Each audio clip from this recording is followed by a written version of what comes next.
ఎంపికైనటువంటి leader ఎవరైతే ఉంటాడో అతనికి కార్యక్రమాలన్నిటి మీద బెనిఫిషియల్ ఎంపిక అన్నిటి మీద గ్రామ సభకి అధికారాలు ఉంటాయి.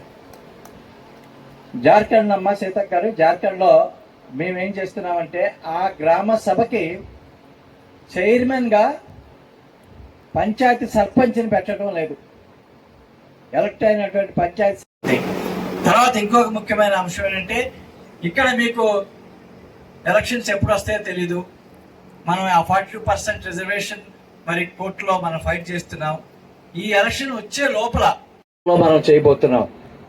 ఆ సందర్భంలో నేను గమనించింది ఏంటంటే ఆ పీసా చట్టంలో కానీ పీసా రూల్స్లో కానీ ఉన్నటువంటి అధికారాలు కనుక ఈరోజు తూచా తప్పకుండా మన గిరిజనుల చేతిలో పెట్టగలిగినట్లయితే ఈ ప్రాంతంలో ఎంతో మార్పు వచ్చేదానికి అవకాశం ఉంది. ఈ ప్రాంతంలో గిరిజనుల్ని మన వైపు తిప్పుకోవటానికి, వారిలో అభివృద్ధి తీసుకొని రావటానికి మీకు ఏదైనా ఒక మార్గం, ఒక అస్త్రం మీ చేతిలో ఏదైనా ఉన్నదంటే పీసా. కాబట్టి మీకు ఎలక్షన్లు వచ్చేదానికి ఇంకా చాలా టైం పడుతుంది. కాబట్టి ఈ లోపల పంచాయతీరాజ్ ఇష్యూ చేసినటువంటి పీసా రూల్స్ 2000లో ఒక చిన్న అమెండ్మెంట్ తీసుకొచ్చి గ్రామ సభలకి ఆ స్పెషల్ ఆఫీసర్ అనేవాడు చైర్మన్ కాకుండా గ్రామ సభల్లో ఉన్న లోకల్ ఉన్న మండలి లీడరు అందరు కూడా రావాలి.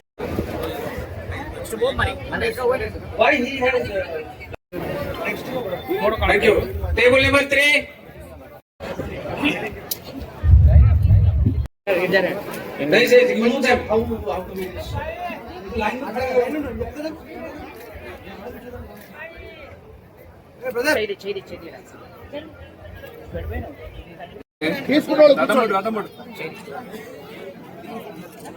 టేబుల్ నెంబర్ 7 రెడీగా ఉండాలి.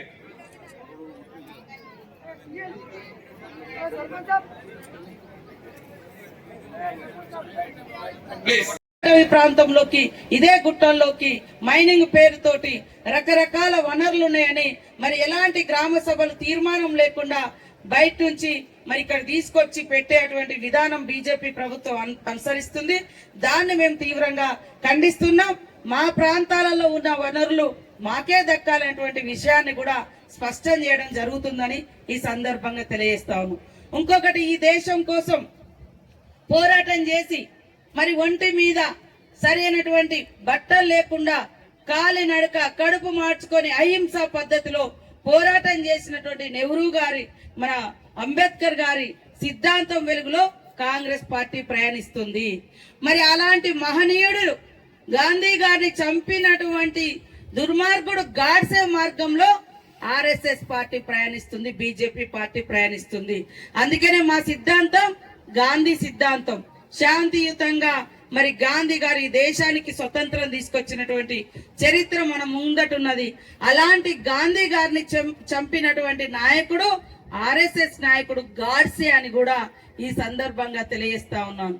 ఈ రెండు సిద్ధాంతాల మధ్య కూడా మనకు పూర్తిగా మరి వైరుధ్యం ఉన్న సిద్ధాంతాలు.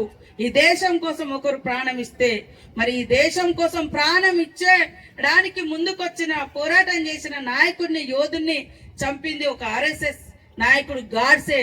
ఇవాళ జాతీయ జెండాను కూడా 50 సంవత్సరాలు కనీసం నాగపూర్ లో ఉన్నటువంటి వాళ్ళ ఆఫీస్ మీద కూడా జాతీయ జెండాను కూడా ఆర్ఎస్ఎస్ వాళ్ళు గుర్తుపెట్టి ఈ జెండా మాది కాదని కూడా మరి పక్కకు నెట్టినటువంటి చరిత్ర వాళ్ళది.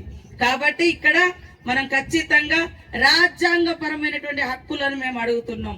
మా తాత ముత్తాతలు మాకు ఇచ్చినటువంటి ఆచారాలు, సాంప్రదాయాలు, హక్కులు మరి అటవీ మీద గాని, గ్రామాలలో గాని, జీవన విధానంలో గాని ఇవన్నీ కాపాడుకుంటేనే అస్తిత్వం ఉంటది అనేటువంటి విషయాన్ని తెలియజేస్తా ఉన్నాం.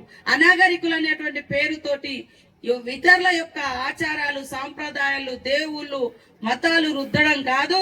ఎవరి మతం వాళ్లకు వాళ్ళ ఇష్టం, ఎవరి దేవుడు వాళ్ళ ఇష్టం, అది వాళ్ళ వ్యక్తిగతం. అది రాజ్యాంగం ఇచ్చినటువంటి వెసులుబాటు హక్కు. కాబట్టి ఏ మతాన్ని, ఏ కులాన్ని, ఏ దేవుళ్ళని మేము కించపరచడం లేదు. కానీ మా మూలాలను విధ్వంసం చేయడానికి ఇతరుల యొక్క వాటిని తీసుకొచ్చి రుద్దితే ఖచ్చితంగా తిరగబడతాం, ఎదిరిస్తాం. మా మూలాలను మేము కాపాడుకుంటామని ఈ సభ ద్వారా మరి అందరు వక్తలు కానీ విన్నటువంటి మా సోదరులు కానీ స్పష్టం చేయడం జరుగుతూ ఉంది. కాబట్టి అవేర్నెస్ అనేది అవసరం. మనం నిజంగానే ఇక్కడ నేర్చుకున్నది క్షేత్రస్థాయిలో పోయి ప్రచారం చేయడానికి ఇది ఒక సాధనంగా మారిపోయింది.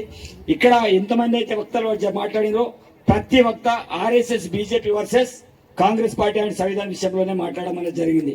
కాబట్టి స్పష్టమైన వైఖరి ఏ రకంగా ఉందో చాలా స్పష్టంగా తెలిసిపోయింది.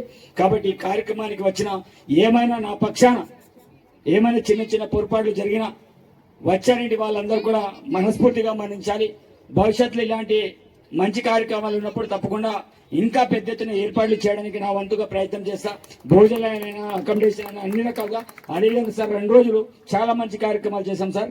ఏది హాస్పిటల్ పోయి పరిశుభ్రత కార్యక్రమం, అదేవిధంగా ఈ రోజు జనరం టౌన్ అంతా కూడా క్లీన్ అండ్ గ్రీన్ కార్యక్రమం, అంటే వర్కర్లు చేయనంత క్లీన్ గా ఈ రోజు మా వాళ్ళందరూ కూడా చేయడం అనేది జరిగింది. ఇక్కడనే పడుకొని ఉన్నారు. కాబట్టి ముఖ్యంగా దాంతో పాటు ఇక్కడ లోకల్ మండల టీం సార్ ఎంత సపోర్ట్ చేశారంటే వాళ్ళే స్వయంగా వంటల దగ్గర ఉండేసి ప్రతిదీ ఇస్తారా దగ్గరుండి ఇంత పెద్ద ఎత్తున మన ప్రాంతంలో జరగడం మన అందరి అదృష్టం. మన ప్రాంతానికి రాజు సార్ రావడం, కొప్పలి సీతారాం, అదేవిధంగా ఉమ్మడి ఆదిలాబాద్ జిల్లాకు సంబంధించిన ఇన్ఛార్జ్లందరూ కూడా మన ప్రాంతానికి రావడం, మన నియోజకవర్గం మనం అదృష్టంగా భావిస్తున్నా. తప్పకుండా ఏమైనా చిన్న చిన్న పొరపాట్లు జరిగినా మీరు మన్నిస్తారని బెల్లాన ఓటు థ్యాంక్స్ చెప్పిన వెంటనే కొద్దిగా నా యొక్క మీ అందరికీ కొంత సాల్వాలతోటి నన్ను సాటిస్ఫాక్షన్ చేయాలి. నేను ఇచ్చిన ఆతిథ్యానికి నేను ఇచ్చేది, మీరు నాకు ఇచ్చేది, నాకు కొద్దిగా సాల్వాలు వేయడానికి కొంత అవకాశం కల్పిస్తే సరిపోతుందని తెలియజేస్తూ మరి ఈ అవకాశం ఇచ్చిన ప్రతి ఒక్కరు కూడా ప్రత్యేకమైన ధన్యవాదాలు. తిరుపతి గారు కూడా కంటిన్యూ ఇక్కడ ఉండి తన కార్యక్రమం చేశారు. అదేవిధంగా మన రాణా నాయక్, అదేవిధంగా మీద పేర్లేంటిది మా వాళ్ళు రాణా ప్రతాప్,